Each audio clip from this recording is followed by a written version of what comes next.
come from the Aboriginal or Torres Strait Islander peoples. I mean, that is shocking. 86%. Is that true? There is an extremely high rate, and in some of the juvenile detention centres on any given day, such as Dondale in the Northern Territory, where there was a Royal Commission because of some abuse that was dished out upon the children that were incarcerated.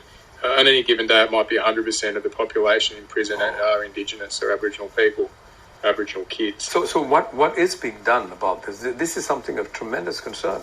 These poor kids. Look, I'll give you an example. The Chief Judge of the Children's Court in New South Wales released a paper now going back about 3 years or 4 years ago called the Crossover Children. And what you're seeing is those children that are placed into out-of-home care, into foster care, then transitioning across into juvenile detention.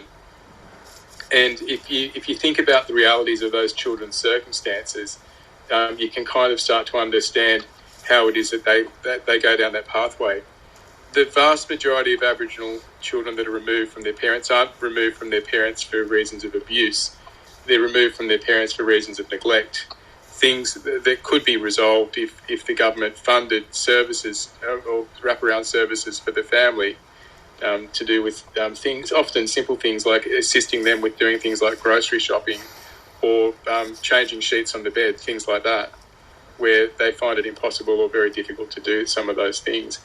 Where you do often, there is a problem with things such as fetal alcohol syndrome disorder, so FASD in the Indigenous population.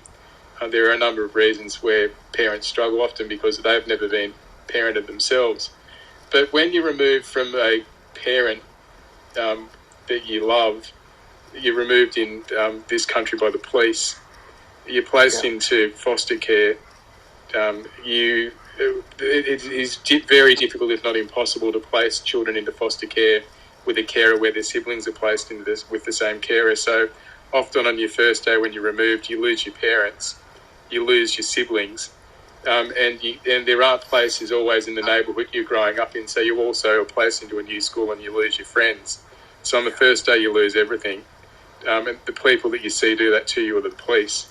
And to experience all that at the age of 10 and 11.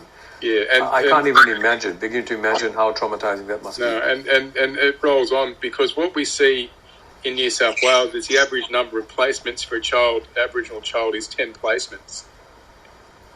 So they cycle through 10 houses. So they're unhappy, desperately unhappy. The foster parents often find them difficult to deal with because of they're angry or unhappy. They give up and they go off to their second placement. So on their second placement, if they're at their third school, they've lost their friends from their first and their second school. By the time they go into their fourth placement or third placement, they're at their fourth school, fourth placement, fifth school, and it goes on and on and on.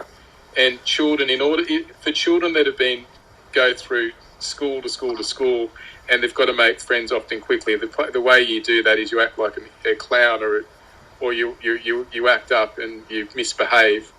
And try and find favour with your friends in order to ingratiate themselves with other classmates. They fall into a bad crowd.